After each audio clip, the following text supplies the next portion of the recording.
السلام علیکم ورحمۃ اللہ وبرکاتہ۔ بسم اللہ الرحمن الرحیم۔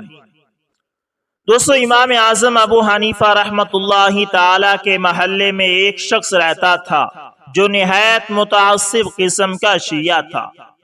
اس شخص کے پاس دو خچر تھے۔ تعصب سے ایک کا ابو بکر اور دوسرے کا عمر نام اس نے رکھا ہوا تھا۔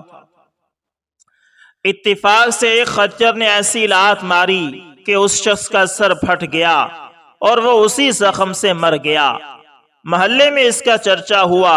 امام اعظم ابو حنیفہ رحمۃ اللہ تعالی نے سنا تو فرمایا کہ دیکھنا، اسی خچر نے مارا ہوگا جس کا نام اس بے وقوف شخص نے عمر رکھا تھا۔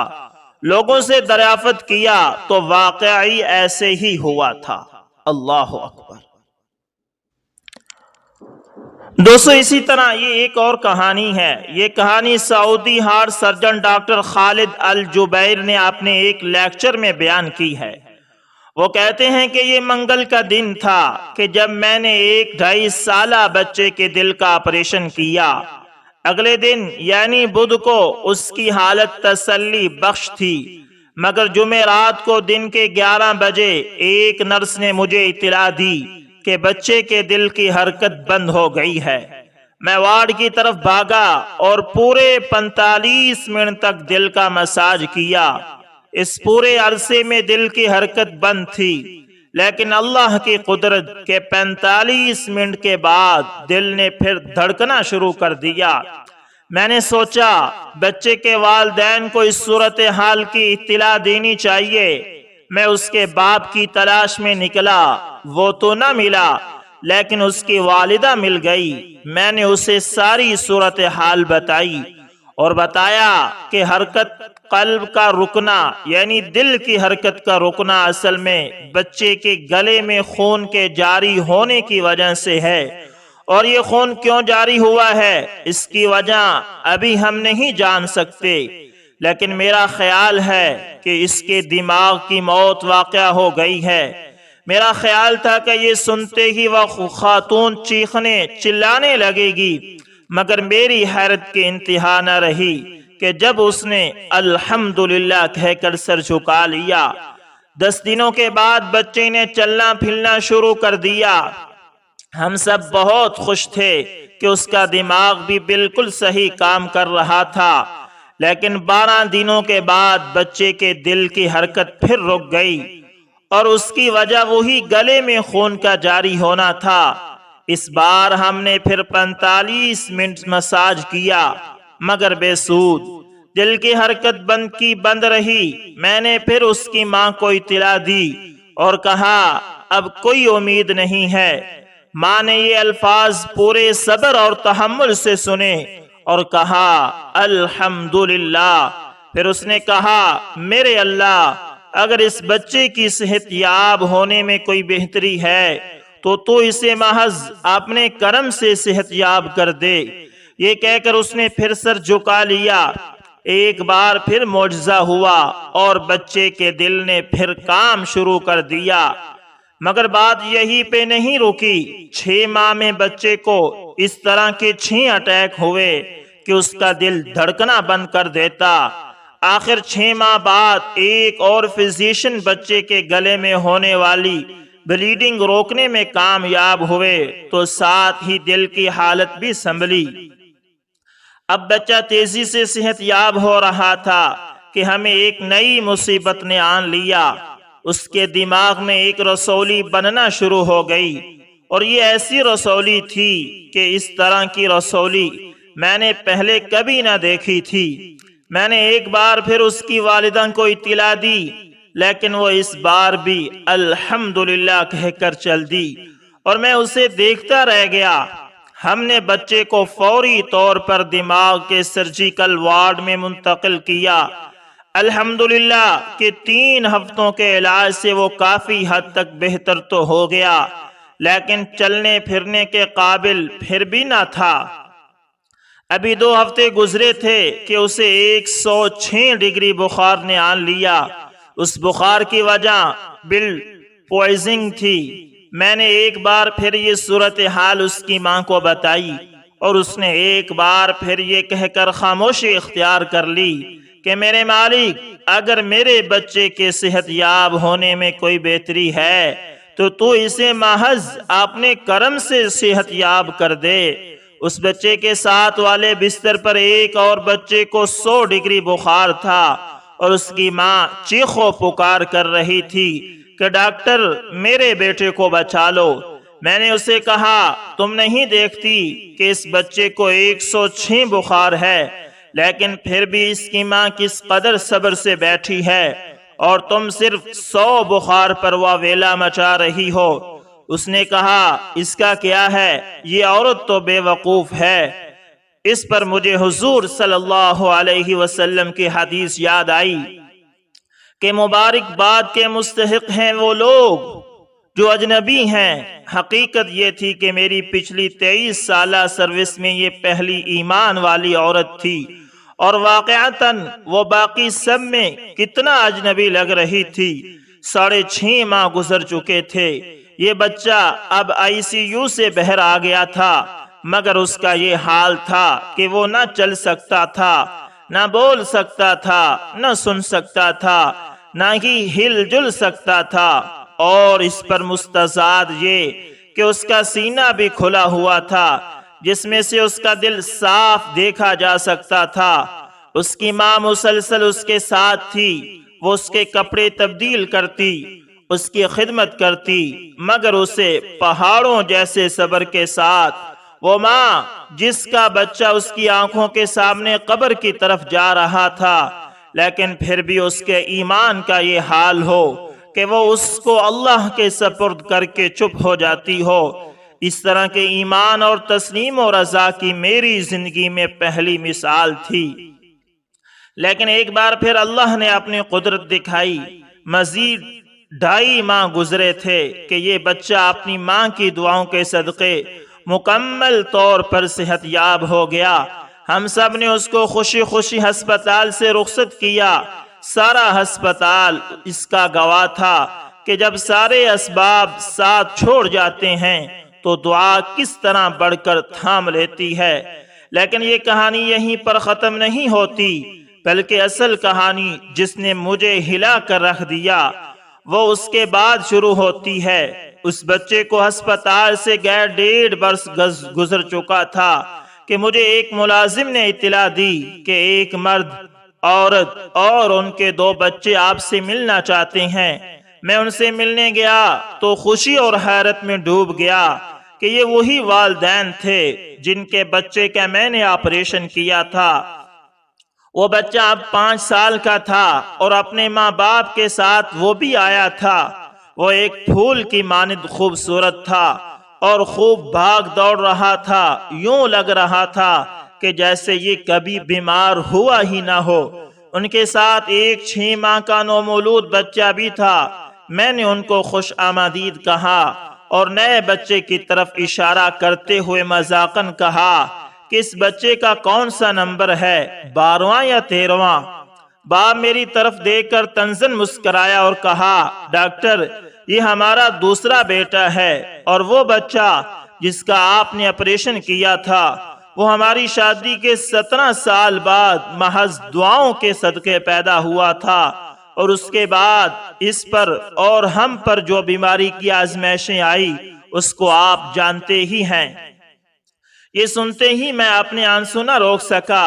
میں نے باپ کا دامن تھاما اور اس کو الگ لے گیا اور اس سے پوچھا کہ مجھے بتاؤ، یہ تمہاری بیوی کس دنیا کی رہنے والی ہے؟ وہ عورت جس نے بانجھ پن کے 17 سال دیکھے ہوں، اس کے بچہ پیدا ہو کر موت و حیات کی کشمکش میں مبتلا ہو جائے مگر وہ پھر بھی صبر کا دامن ہاتھ سے نہ چھوڑے، وہ یقیناً اس دور کی عورت نہیں، شاید صحابیات کے قافلے کی بچھڑی خاتون ہے جو اس دور میں پیدا ہو گئی تھی لیکن اس میں آ گئی۔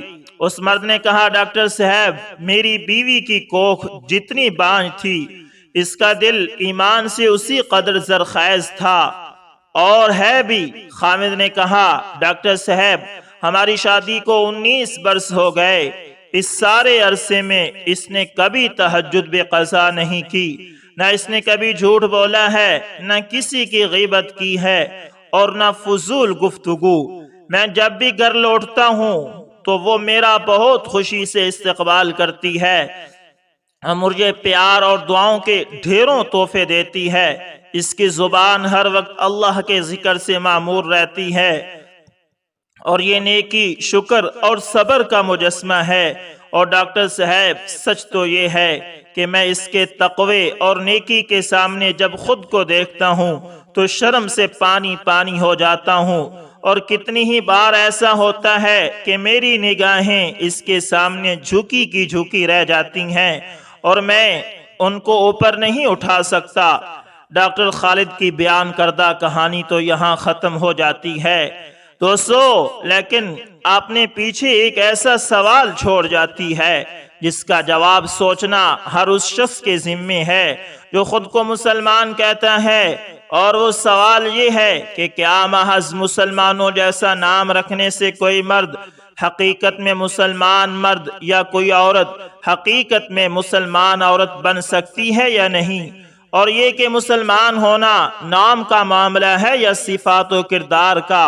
اور یہ کہ کل قیامت کو اگر اللہ نے ہمارے ایمانوں کو اس عورت کے ایمان کی کسوٹی پر جانچ لیا تو ہمارے ایمان میں کتنا کھوٹ نکلے گا؟ اور کیا کھوٹے ایمان والے بھی جنت میں جا سکتے ہیں؟ سوچئے، بار بار سوچئے اور کوشش کیجئے کہ اس کا جواب موت سے پہلے پہلے مل جائے۔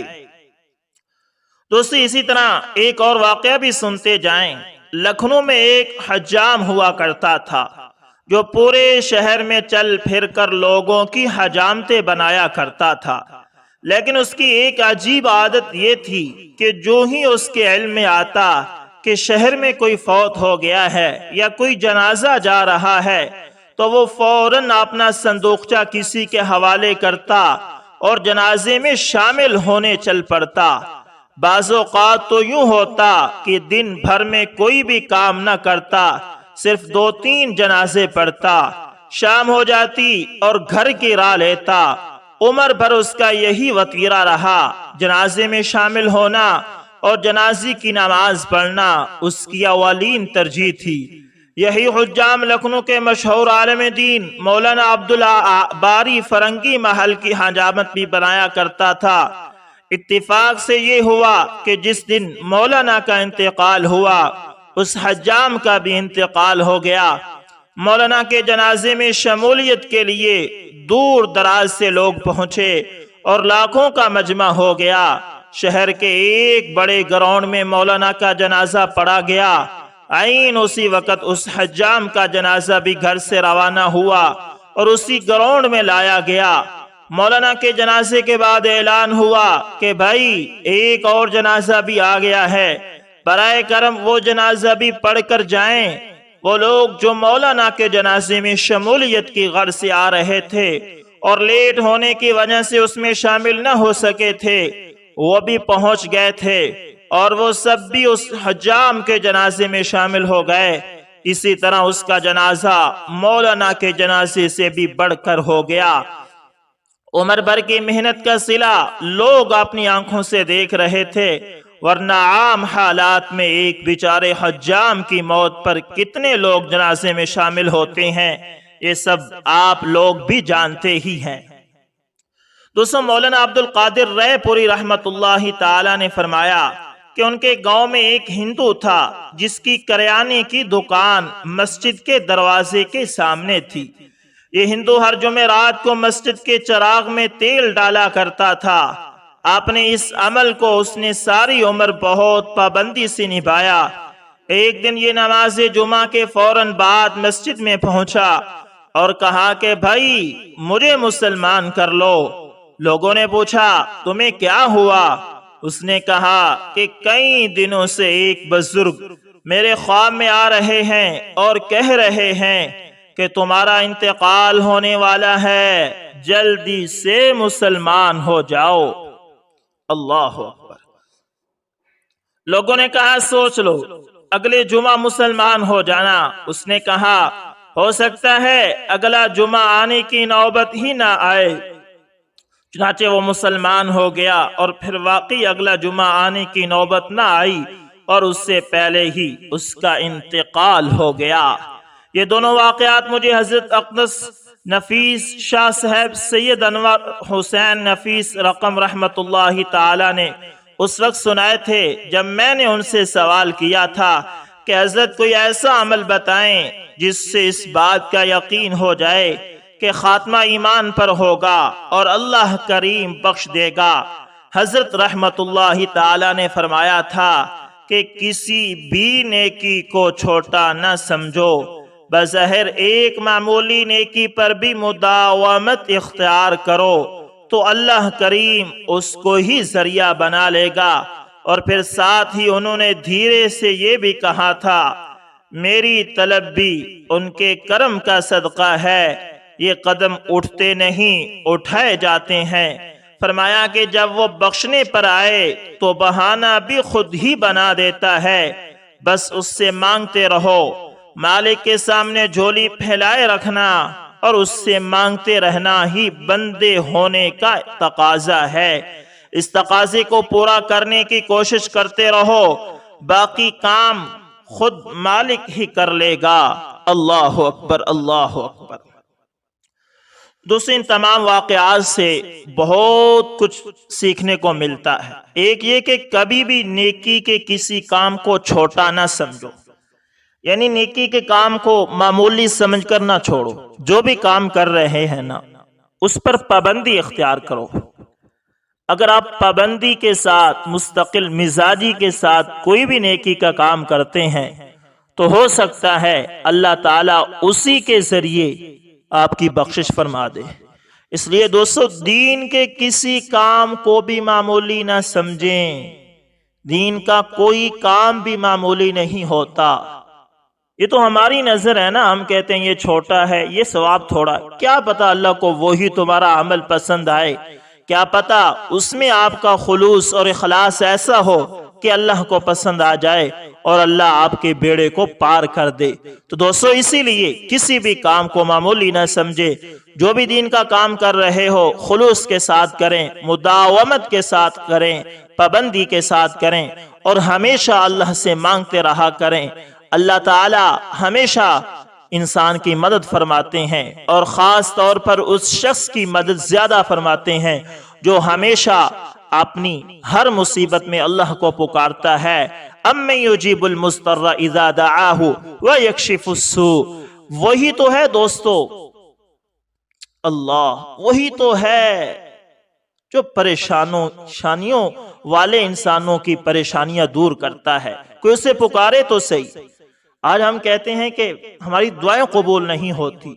دوستو، چلتے چلتے بتاتا جاؤں، یہ ضروری نہیں ہے کہ آپ جو مانگے اسی وقت آپ کو مل جائے، بلکہ بعض اوقات ایسا ہوتا ہے کہ اللہ وہ آپ کو اس وقت نہیں دیتا، کیونکہ اللہ کو پتا ہوتا ہے کہ وہ آپ کے لیے بہتر نہیں ہے، اور بعض اوقات آپ کی دعا آپ کے لیے اللہ ذخیرہ کر کے رکھ دیتا ہے، اور بعض اوقات آپ کو اسی وقت مل جاتا ہے۔ جو بھی ہو، ہم اللہ کے بندے ہیں، ہم نے اللہ سے ہی مانگنا ہے۔ دوستو، امید کرتا ہوں ویڈیو اچھی لگی ہوگی، پسند آئے تو لائک شیئر کامنٹ لازمی کریں، اور دوستو اگر آپ ہمارے چینل AS انفارمیشن ٹی وی پر نئے ہیں دوستو اس کو لازمی سبسکرائب کریں اور ساتھ میں بیل کے نشان کو دبانا نہ بھولیے گا، تاکہ دوستو ہر نئی ویڈیو کا نوٹیفیکیشن آپ لوگوں تک پہنچتا رہے۔ دوستو، آپ جانتے ہیں کہ ہمارے اس چینل پر الحمدللہ روزمرہ کے اعتبار سے دینی ویڈیوز اپلوڈ ہوتی ہیں، اس لیے اس کو لازمی سبسکرائب کریں۔ جزاکم اللہ خیر۔